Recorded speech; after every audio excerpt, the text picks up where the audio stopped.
Hello everyone, welcome back to my channel. আজকে দেখাবো নতুন আলু দিয়ে তৈরি আলুর দম। একটা মিক্সিং জারে নিয়ে নিতে হবে একটা গোটা টমেটো, আদা আর পরিমাণ মতন কাঁচা লঙ্কা। যে যেরকম ঝাল খাও ঠিক সেরকমই নেবে।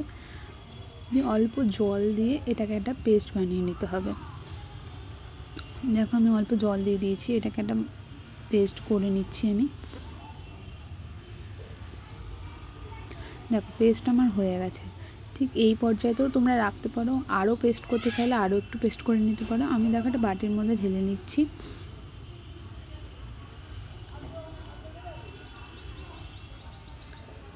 দিয়ে আর একটা বাটিতে নিতে হবে টক দই, ঠিক পরিমাণ মতন নেবে, যতটা আলুর দম হবে ঠিক ততটা। তারপরে দিয়ে দিচ্ছি এখানে কাশ্মীরি লাল মির্চ। এটা সম্পূর্ণটাই রঙের জন্য দেওয়া, এটা কোনো ঝালের জন্য দেওয়া নয়, যাতে তরকারিটা একটু রং হয় তার জন্য দেওয়া। এখানে দিয়ে দিচ্ছি সানরাইজের মিট মশলা, সবই পরিমাণ মতন দিতে হবে।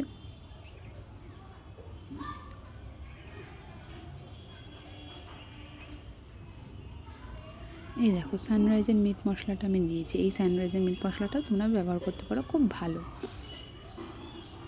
তারপরে দিয়ে দিতে হবে পরিমাণ মতন হলুদ। তারপরে আমার হলুদ দেওয়া হয়ে যাওয়ার পরে দিয়ে দেবো একটা ভাজা মশলা। সেই মশলাটার মধ্যে রয়েছে জিরে, ধনে আর শুকনো লঙ্কা। শুকনো খোলা একটু ভেজে নেবে, নিয়ে মিক্সিতে পেস্ট করে দেবে। তারপরে দিয়ে দিয়েছি সামান্য পরিমাণ চিনি আর নুন, পরিমাণ মতন নুন। তারপরে এটাকে একটা পেস্ট বানিয়ে নিতে হবে। টক দই দিয়ে যতটা মাখানো যাচ্ছে ততটা মাখাবে। তারপরে দিয়ে দিতে হবে এর ওপরে সর্ষের তেল, যাতে এই পেস্টটা আরও সুন্দরভাবে মাখানো যায়।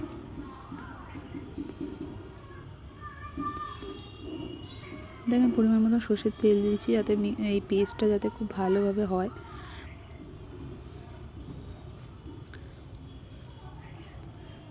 দেখো কি সুন্দর একটা কালার চলে এসছে না? এই সর্ষের তেল দেওয়ার পরে এই কালারটা আসে। তোমরা অবশ্যই সর্ষের তেল দিয়ে কিন্তু এই পেস্টটা বানাবে।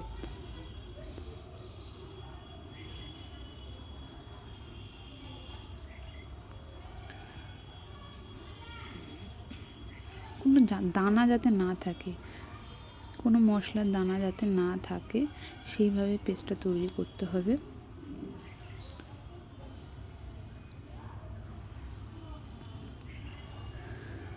তারপরে নিয়ে নিতে হবে একটা কড়াইতে পরিমাণ মতন সর্ষের তেল দেবে।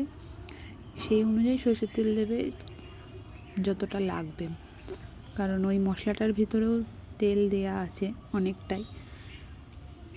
দেখো জিরে ফোড়ন দিচ্ছি, আর দেবো একটা শুকনো লঙ্কাকে দুভাগ করে ফোড়নে।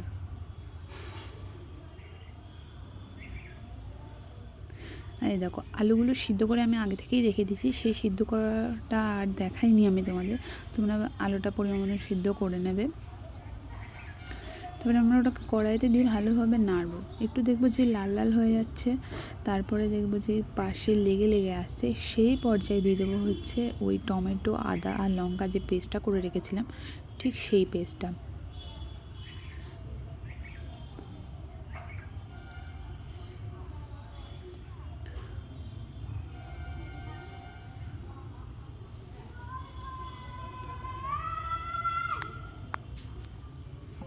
দেখো এটাকে খুব ভালো করে নেড়ে চেড়ে তারপরে যখন দেখা যাবে যে এইটা গায়ে লেগে যাচ্ছে, কড়াইয়ের গায়েতে লেগে যাচ্ছে, সেই পর্যায়ে ওই মশলাটা দেবো।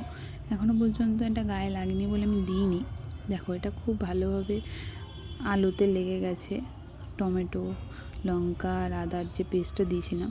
এবার দেখো গায়ে লেগে লেগে আসছে বলে ওই মশলাটা দিয়ে দিচ্ছি। অবশ্যই যখন মশলাটা দেবে তখন গ্যাসের ফ্লেমটা একটু কমিয়ে দেবে, নয়তো মশলাটা যতক্ষণে দেবে ততক্ষণে আলুটা পুড়ে যেতে পারে। তোমরা বুঝতে পারছো কি না জানি না, কতটা ক্যামেরায় বুঝতে পারছো আমি জানি না, কিন্তু দেখো আলুর দমের কালারটা খুব সুন্দর এসছে। উপরে আস্তে আস্তে তেলটা ভেসে উঠছে। এই পর্যায়ে আমি একটু জল দিয়ে দিয়েছিলাম।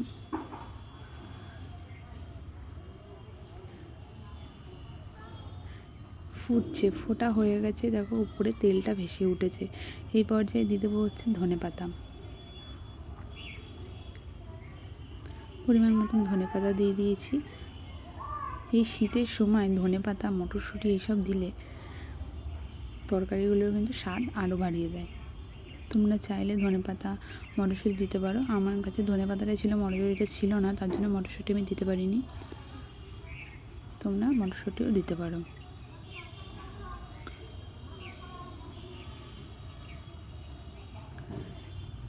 ধনেপাতাটা দিয়ে একটুখানি ফুটিয়ে নেওয়ার পরপরই দিয়ে দিতে হবে তোমাদের ঘি, যে যতটা পছন্দ করবে।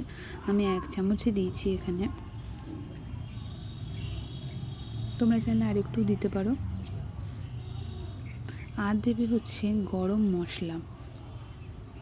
গরম মশলাটার মধ্যে, এই যে গরম মশলা, এই গরম মশলাটার মধ্যে রয়েছে হচ্ছে এলাচ, লবঙ্গ আর দারচিনি। ঠিক এই পর্যায়েতে গ্যাসের ফ্লেমটা একটু বাড়িয়ে দিয়ে তোমাদের একটু নাড়াচাড়া করে এটাকে নামিয়ে দিতে হবে।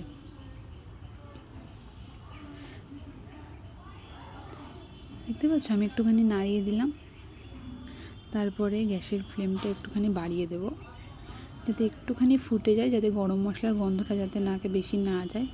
এই পর্যায়ে এসে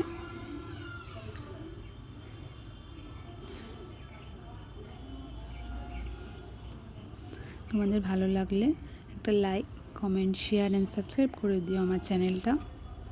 আরও নতুন নতুন রান্না তোমরা দেখতে পাবে।